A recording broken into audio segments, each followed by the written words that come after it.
Okay, thank you. So I'm going to leave the keys on reception for you, and I'm going to leave your name. Please bring an ID, because they need to know who to release the keys to, all right? Yeah, that's fine. You don't mind if I call you? Tell her you're going to be That is my name. Tell her you're going to be the key worker. No. I just so you know, my name is Sharon, but until I give you permission to call me Sharon, I'm Miss Watson to you. But you can call me Sharon. Sorry. I always sorry. You can see I'm a joker. I like to. Life is too short to be serious. So yeah. No, there's somebody saying to ask me something. I was asking to let her know that her key worker will be in attendance with her. I'm taking to look at the property. Okay, are you the key worker? Yes, I am. Yes. Oh hi. What's your name? Paul Deyes. That's Delta Alpha Yankee Echo Sierra. Paul Deyes. No, I'm actually going to emergency accommodation today in because I've been made homeless, so I'm looking for a house in ASAP because I don't want to stay there. Alright, Jim, but you're going to look all right here.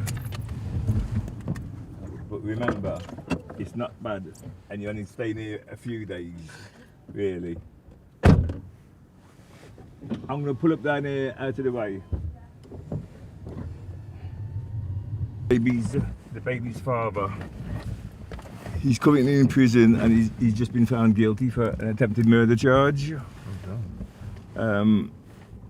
So, long story short, the gang members have found out where she lives. She's got a baby, his baby, and because of fears of retaliation, because it was a serious attempted murder charge, she's come to us for help, and Exit Foundation are helping her to move into a safer accommodation. So that's why she's moving right out of Newham, and she took that place down in Southend. Okay, it's always good for you to see that we work with girls as well, you know. So this kind of thing happen often? So yeah, say it again. This kind of thing happen often? Is this something you deal with quite Yes, frequently? yeah. Often enough, we get one of these cases where we have to move someone at least once every 3 months, approximately, at least. Yeah. But because we know, we know the language to use basically, and what section they fall under, which in her case is 189 priority need. We're able to do this, especially if we can prove that they're at risk at violence, especially with a baby involved, even better. A cat brought a mouse. There's a mouse on my doorstep. Well, you got 2 cats, didn't you? How can there be a mouse on your doorstep? Killed Oh them, yes, on my doorstep. my cat does. Yeah. Disgusting. Of course, yeah. My missus goes mad. Yeah, but that's what cats do. This is just another day. Emergency after emergency. How do you cope Emergency. personally? Sorry? How do you cope, like, personally? Like, does it ever take a toll on you? No, not really. No. No, it's not really. It's just what I do, I suppose. Hi, my name's Javier Lester Candell, and I'm the project leader for Teen Challenge London. I'm also one of the trustees of Exit Foundation, and Exit Foundation is a charity that was started by Paul Deyes, and I personally worked with Paul since 2011 when he came to Teen Challenge to seek help for his drug addiction. Paul came as a very broken man, had been involved in a life of crime and violence for many years, serious addiction to heroin and other drugs, and he came to us after serving 6 years in prison. And when he came to us, he was a different man from the man he is today, and he managed to come through Teen Challenge, the program. It was very difficult, it was very challenging for him, but he applied himself and wanted change, and we gave him all the support that he needed so he could have change. And out of him completing the program, he had a desire to help young guys and girls get out of the gang lifestyle, because he had become a gang member and was living on the streets from the age of 13. Can I ask, what's like the worst case you've had to deal with so far? The worst case? Yeah.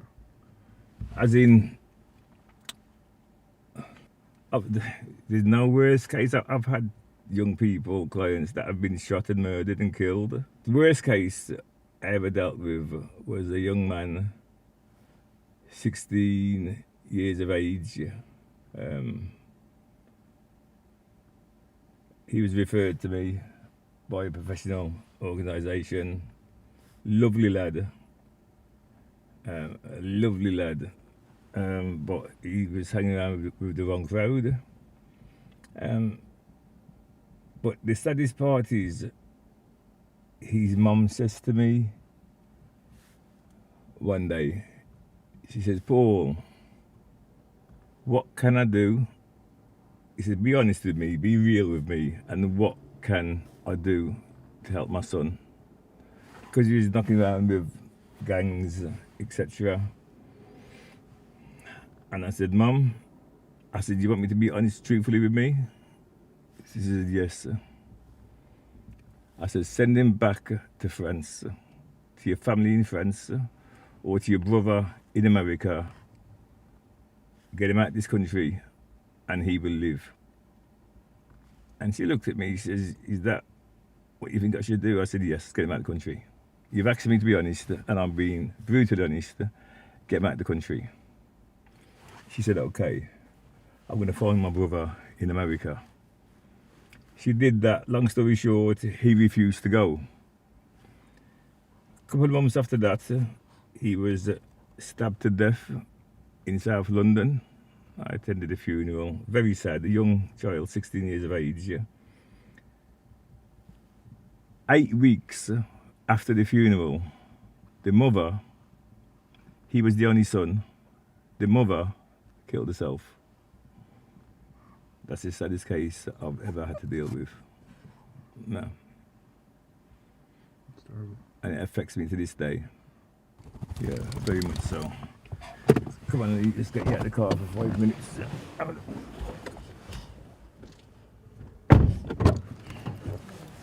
Just that deep.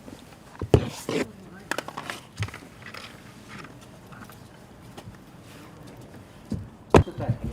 Really? I've been here since yesterday. Bless you, mate. Oh, God, Who's that one, son? we've got to go to Can you, this. can you hold it while I turn the toy? Oh, Right, Daniel? Yeah. where have you been? Hiya. I missed you. How are you? My name's Daniel. I'm a senior mentor and caseworker for Exit Foundation. By the time I was 18, I was a full-blown heroin addict. My cocaine use had turned into crack cocaine use. By the time I was 21, I'd served my first term of imprisonment. My mum at the time said to me, well, Daniel, listen, I'm your mum, I know you really well, and it breaks my heart to tell you that I think you're going to die in the next couple of months.